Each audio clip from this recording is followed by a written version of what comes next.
Today we talk about hormones, specifically estrogen and progesterone. I'm Dr. Mark Amols, and this is Taco Bout Fertility Tuesday.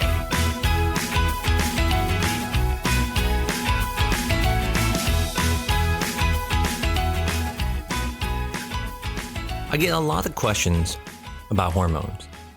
Specifically, I get questions about estrogen and progesterone. I get questions about why is this version better than this version? Or why is my progesterone level low even though I'm taking vaginal suppositories? And so today I want to take a moment to go over those hormones to help you understand why we give the routes we do, why sometimes we change them, and why when you test them, they don't come back the way you think they would. So let's start with estrogen. Estrogen is a broad category. So in estrogen, you have 3 different types of estrogen in the body. You have the estrogen that we think of in most females, which is estradiol. There's also an estrogen called estriol. Estriol is from the placenta, so it's only made during pregnancy from the baby. And then there's a third estrogen, which even men have, and that is estrone. Now, men have estradiol as well, and we'll get into that in a little bit.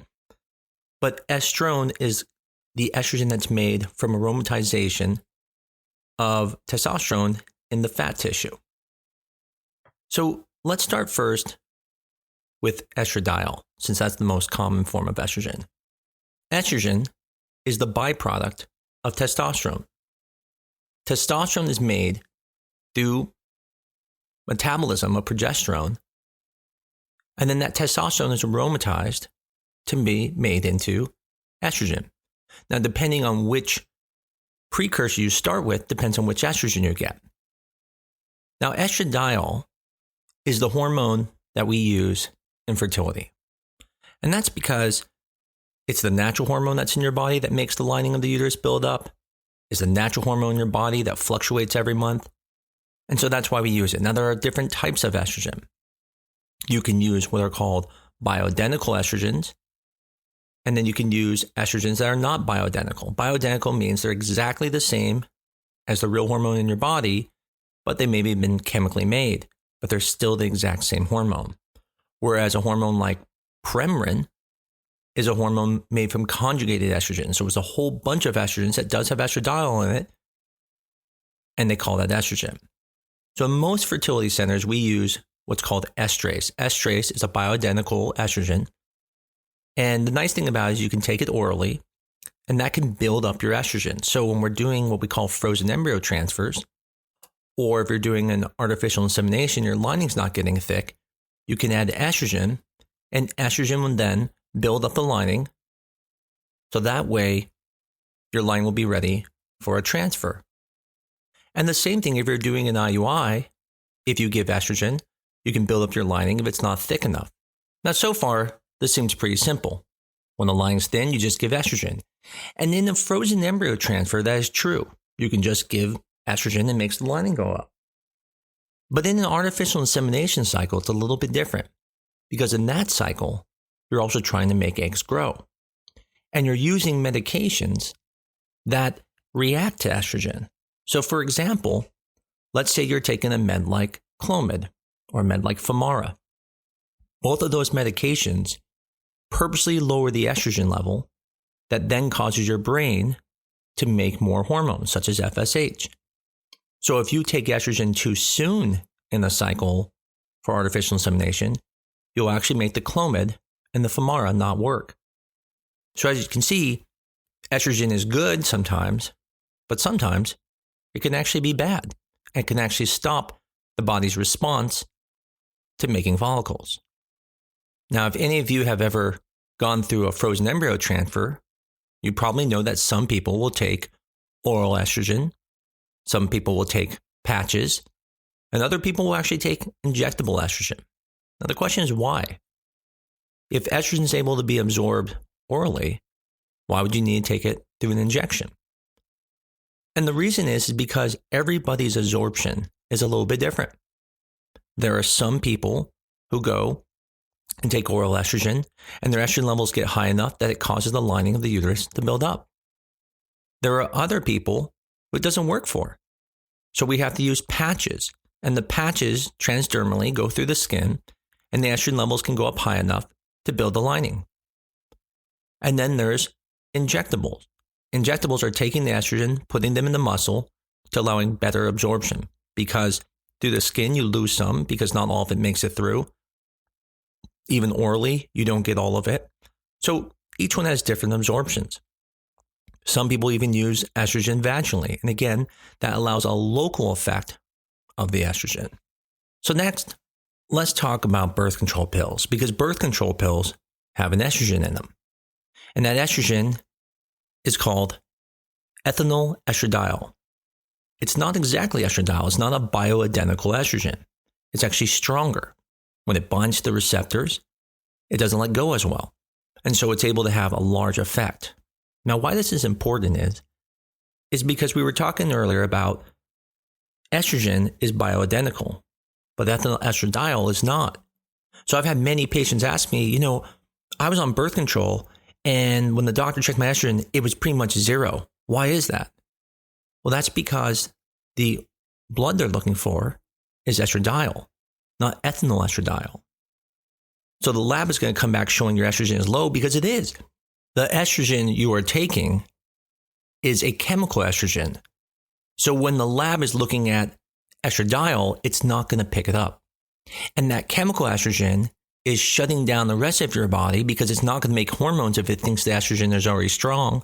So all of your hormones are going to be low. Your FSH will be low, your LH will be low, your progesterone levels will be low. And so when people come to me and say, why are my hormones low? I say to them, because the birth control is not being picked up, but it's suppressing everything. This is one of the reasons you can't do ovarian reserve testing on birth control pills when you're looking at FSH levels and estrogen levels, because they'll be suppressed on birth control pills. In the same token, if you were taking plain estrogen and you try to do day 3 labs, you would actually get incorrect results because of the fact that the estrogen levels would cause your FSH levels to be low, and so you wouldn't be able to use the results. Now, jumping off of that subject, let's talk a little bit about vaginal administration of hormones. When you are taking a hormone vaginally, you are getting a local effect. So the hormone, although it's going into the blood a little bit, is mainly passively going through the vaginal blood vessels right to the uterus. And the uterus is going to use up a lot of that hormone. And then what's going to happen is the leftover hormone is going to go in the bloodstream, but it's going to be less. Now, why this is important is because just like with estrogen, progesterone is similar. If you are taking vaginal hormones, then there's a good chance you're not going to see a high level in your blood level. Matter of fact, studies have been done where they have looked at how much progesterone is in the uterine lining when taking vaginal progesterone compared to the blood. And they're completely off. Matter of fact, when you take vaginal progesterone, the levels are very high in the uterus. But the problem is there's no way to prove that. And so I'll see people who are on vaginal progesterone who will just randomly get their progesterone level drawn. And then they'll say to me, look, my progesterone is not high enough. And I tell them, well, no, you can't test the blood level because it's a local absorption. And so it's important to understand when you're looking at hormones, the administration you are taking is going to affect your blood levels. So for example, when it comes to estrogen, whether you take it orally, transdermally, or if you take an injectable, you're usually going to see in the blood level. Now, each one of those have different absorptions, so it's going to affect your blood level, but they all will be reflected in the blood level. But if you take estrogen vaginally, you're not going to see as much of an increase in the blood levels because it's more of a local effect. The same thing goes with progesterone. If you take micronized progesterone orally, you will have some increase in the blood levels, but it won't be great. But if you take injectable progesterone, you will see it in the blood levels. And if you take vaginal progesterone, you're going to see it minimally in the blood levels. So never be worried about your blood levels of a hormone if you're taking that hormone vaginally. So we spend a lot of time on estrogen. So now we're going to talk a little bit about progesterone. Progesterone is the hormone of pregnancy. And it's a very important hormone. We know that if you're pregnant naturally and you have what's called a corpus luteum. Now, corpus luteum is what makes progesterone naturally in the body. When you ovulate, you release this sac, which is the egg, and then the sac closes back up and you make progesterone. We call that the corpus luteum. Now, what's so important about this structure is it lasts for approximately 2 weeks. What that means is during that 2 weeks, your body is releasing another hormone called LH. And what it's doing is it's keeping that corpus luteum to keep making progesterone. And that's because the pregnancy needs it. And then the mutual lining needs it. And then what happens is if you get pregnant, the baby starts releasing a hormone called HCG. HCG is not so you can see that you're pregnant on a pregnancy stick. It's actually to rescue the corpus luteum. Because what normally will happen is that 2 weeks, that corpus luteum is going to collapse and your progesterone level will fall and you will get a menses. But the HCG from the baby, which is technically from the placenta, is going to keep that corpus luteum around because HCG looks like LH. And so that corpus luteum will stick around and the pregnancy will keep going. So progesterone is an extremely important portion in pregnancy. Now, what's interesting is, if you heard I was talking about HCG acts like progesterone. Like LH. And if you think about it, when you think about things that we do in fertility, we use an HCG trigger to make you ovulate. But what makes you ovulate is LH. So as you can see, here's one of those situations where one hormone can act like another hormone. The same thing as when you use Menopur. Menopur has LH activity, and they put a little bit of HCG in it to get the LH activity. It doesn't actually have LH in it because LH is not as stable. The main point here is progesterone is very important. You should be worried about it. So one thing I want to make sure everyone understands is I'm not saying you shouldn't be worried about progesterone. I just want you to be worried when it's appropriate. So in the situation where you're taking vaginal progesterone, do not be worried about the blood levels because it's a local absorption. When you're talking about injectable progesterone, then yes, it needs to be elevated and we want it to be at least 20 or above. In a prior podcast, I talked about bleeding in pregnancy. And one of the concepts we talked about is similar to this, where we said, when you get pregnant naturally, we know the bleeding is related to the pregnancy because if the pregnancy is having problems, the HCG levels drop, causing bleeding because the progesterone levels will drop. But we talked about in a frozen embryo transfer, you're giving the progesterone. So bleeding never represents the baby because even if the baby stopped making HCG, you wouldn't get bleeding because you're already taking the progesterone. And so the reason I bring this up is I just want to show you that all of these things are connected.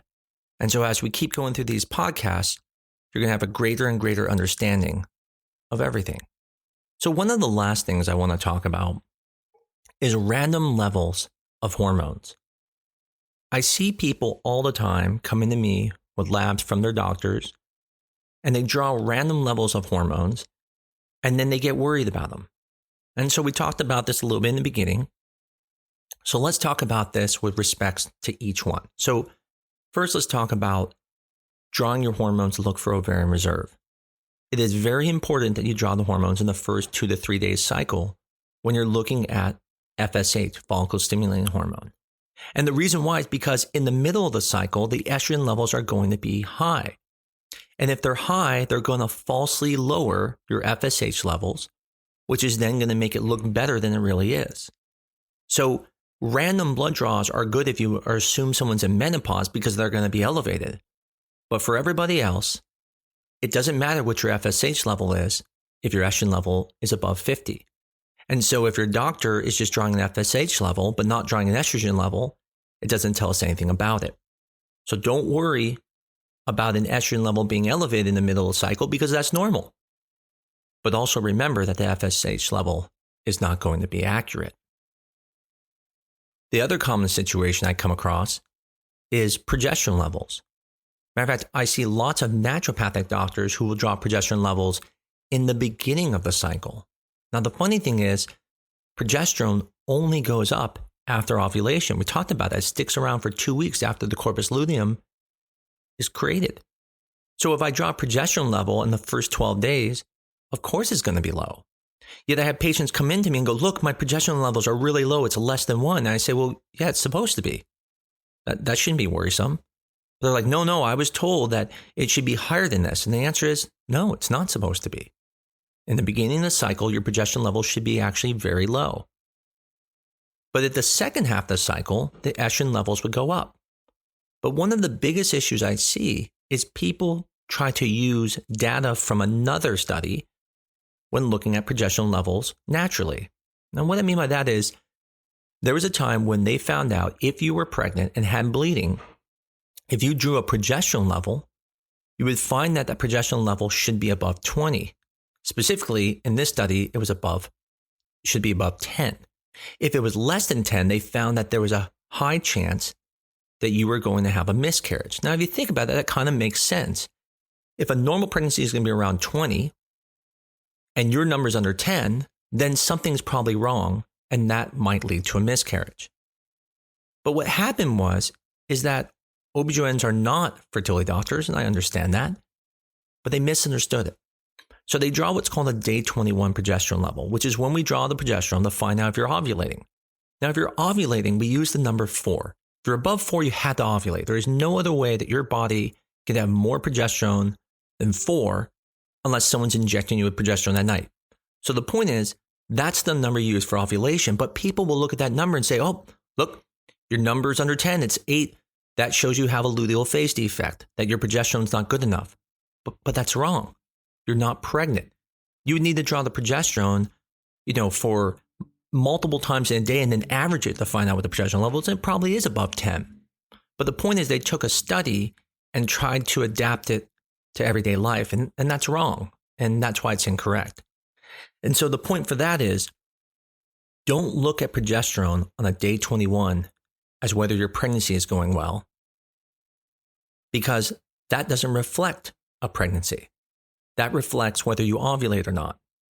When you are pregnant and you draw a progesterone level, if that progesterone level is under 10, then yes, you should be concerned. That is not normal. And that could mean an impending miscarriage. Hopefully, all of this was helpful.